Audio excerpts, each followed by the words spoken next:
Ce soir, je voudrais nous entretenir sur le thème la capacité d'entendre Dieu. Amen. La capacité d'entendre Dieu. Ou alors simplement entendre la voix de Dieu. Entendre la voix de Dieu. Romains 8, verset 14.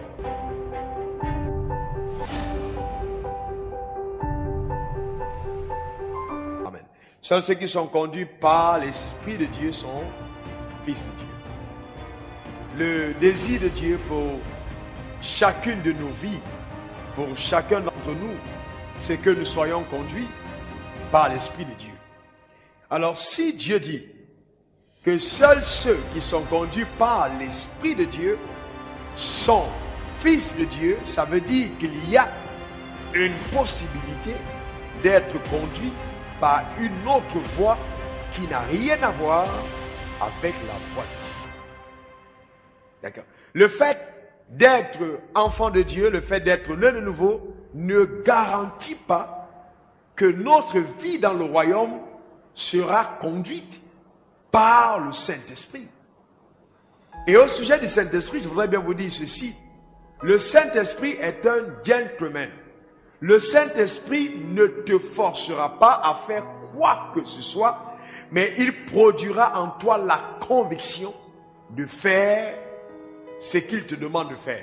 Mais c'est à toi de choisir de lui obéir et de suivre sa voie.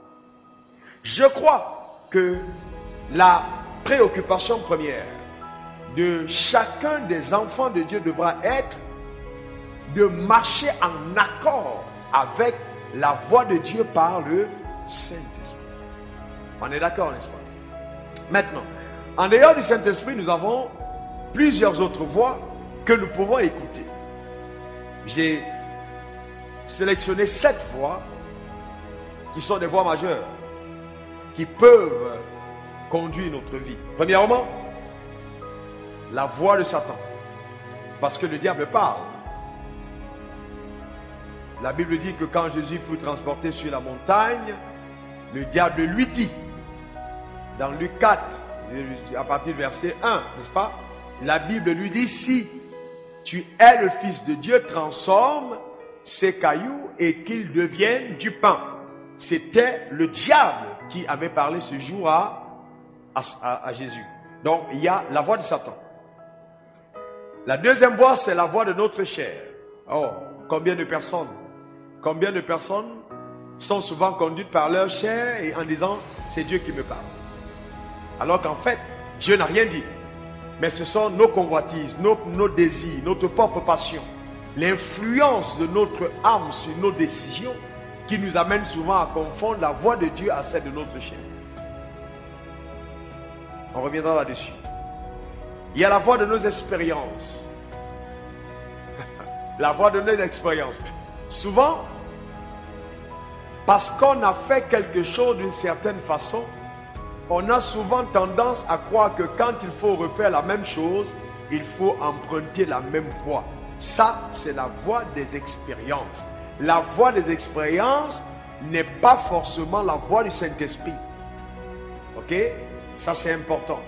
La voie des expériences. Quand tu entendras quelqu'un te dire, oh non, alors tu sais, nous ici, on n'est pas habitué à ça. Si tu fais ça, ça ne marchera pas.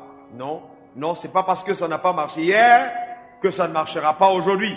Quand il fallait commencer la nuit des oracles, j'ai entendu plusieurs pasteurs me dire, pasteur, ici, ça ne marchera pas comme ça. Ici, un programme interdénominationnel où tu invites les orateurs sur la même plateforme, ça ne marchera pas. Ce n'est pas parce que ça n'avait pas marché hier que ça ne marche pas aujourd'hui. Non, il faut jamais écouter la voix des expériences. Il faut faire attention. Parce que nos expériences nous parlent. Soit en bien, soit en mal, mais ils nous parlent toujours. D'accord? En plus de la voix des expériences, on reviendra dessus plus tard. Nous parlerons aussi, il y a aussi la voix du prophète ou de ton pasteur.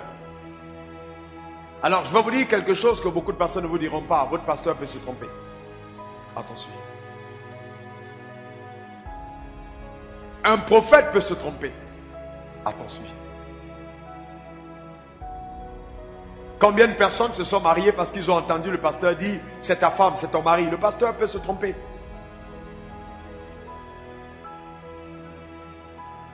Oh, Dieu me montre que tu es appelé à faire des affaires. Ton pasteur peut se tromper. Le prophète peut se tromper. Ainsi parle l'Éternel. L'Éternel me dit, tu es mis à part pour le ministère. Il peut se tromper. Avec un cœur sincère, passe à côté de ce que Dieu a pour toi. Alors, laissez-moi vous montrer quelque chose avant de continuer concernant la voix du prophète. Vous voyez, si vous voulez arriver là, vous voyez, vous êtes là. C'est votre destination finale, n'est-ce pas? Et que vous vous trouvez ici. Vous savez, vous devez aller comme ça pour y arriver. Mais en un certain instant, vous entendez la voix d'un prophète ou d'un pasteur qui vous donne une autre directive. Vous commencez à aller comme ça. Au début, vous déviez tout doucement. Mais plus vous avancez, plus l'endroit où vous allez commence à être trop loin de là où vous vous dirigez. Et n'oubliez jamais que la provision de Dieu se trouve sur la voie qu'il te demande d'emprunter et non sur celle que ton pasteur ou le prophète te demande d'emprunter. Si cette voie est contraire au chemin que Dieu a tracé pour toi, tu passeras à côté de la beauté et de la plénitude de la vie que le ciel te réserve. Somme 23 dit, l'Éternel est mon berger, je ne manquerai de rien. Pourquoi? Parce qu'il me conduit vers des... Parce qu'il me conduit. Donc si à la place de la conduite de Dieu, ça devient la conduite d'un homme, tu peux passer à côté de ce que Dieu te réserve. J'y reviens tout à l'heure. Est-ce que tout le monde comprend? En dehors de la voix du pasteur ou du prophète, il y a aussi la voix de tes relations. Quand Job était dans des problèmes, ses amis lui ont parlé. Quand vous traversez une situation, votre femme vous parle, votre mari vous parle. Oh, voici ce que je pense que tu devras faire. Voici. On a des relations tout autour de nous. Notre père, notre mère nous parlent. Ça peut être aussi la voie des relations coutumières ou traditionnelles. Voici comment nous faisons chez les Akans. Voilà comment on fait chez les BT. Tout ça, j'ai mis ça dans la voie des relations que nous avons. Ok? Qui nous parlent dans la vie, qui nous disent des choses. Et souvent, nous avons tendance à suivre la voie de ces relations-là, qui n'est pas toujours la voie de Dieu.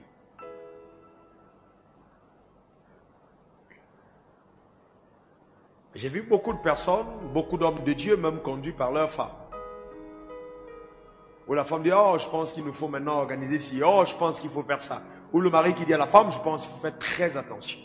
La voix de ton conjoint peut être la voix du diable. Dieu peut se servir.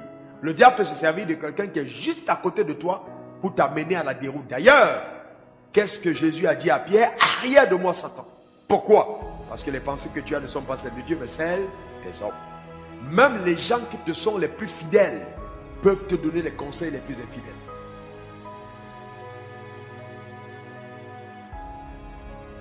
Vous voyez?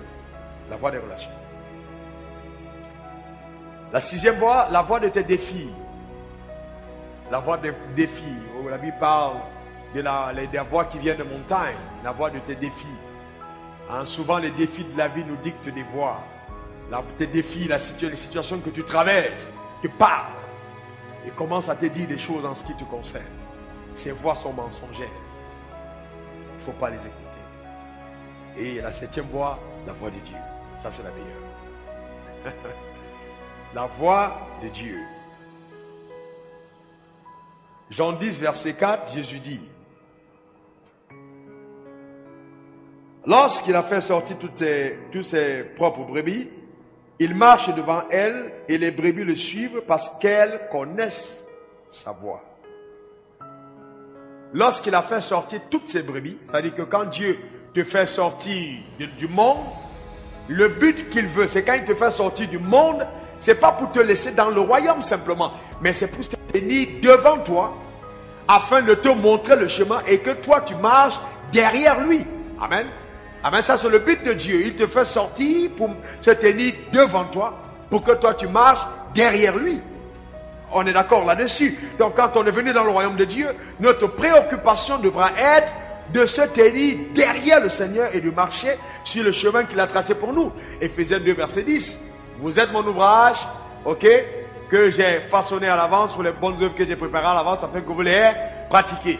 Il nous a connus d'avance, il a préparé des œuvres d'avance afin qu'on puisse les pratiquer. Donc, il est important, impératif d'écouter le Seigneur pour marcher sur le chemin qu'il a tracé pour nous. D'accord? Parce que la plénitude de notre rémunération, de notre bénédiction se trouve sur ce chemin-là. Je parlais à un pasteur aujourd'hui, à un frère en couple aujourd'hui. C'est pas un pasteur, un couple. Et on était en train de discuter parce qu'il me disait, Dieu nous a mis à cœur de prier maintenant au temple de la foi. Alors ma réponse fut la suivante. Après avoir connu Dieu et après avoir choisi sa femme, la décision la plus importante qu'on prend est celle de choisir la communauté dans laquelle on prie. Ce n'est pas une décision qui est basée sur une émotion quelconque. Il faudra qu'à la base, il y ait une conduite de l'esprit qui dirige tes pas vers cet endroit-là. Parce que si tes pas n'ont pas été dirigés vers le pâturage que Dieu a préparé pour toi, tu passes à côté de tout ce que le ciel te réserve. Amen, parce que le pasteur sur ta vie devient un père et un repère. Et quand Dieu parle à cet homme, il considère que tu te trouves sous des personnes, parmi les personnes qui doivent entendre cette voix, qui vont influencer ta destinée. Quelle catastrophe que de se placer sous un ministère qui n'a donc pas l'aptitude d'être connecté au Saint-Esprit. C'est le désastre. Et je vais vous dire une chose vraie, c'est la raison pour laquelle le corps de Christ souffre cruellement aujourd'hui. On a beaucoup de leaders qui ne sont plus connectés au Saint-Esprit, qui font des choses par routine ou par tradition, qui font des choses parce que voilà comment est-ce que ça se passe dans notre communauté, voilà est-ce que ça se passe dans notre dénomination, mais qui ne marchent plus avec l'écoute et la sensibilité de la voix du Saint-Esprit. Tant que ça n'existe pas, notre vie ne sera jamais radieuse. Jamais. Parce qu'il faut le mettre, il faut le Saint-Esprit pour que notre vie soit épanouie.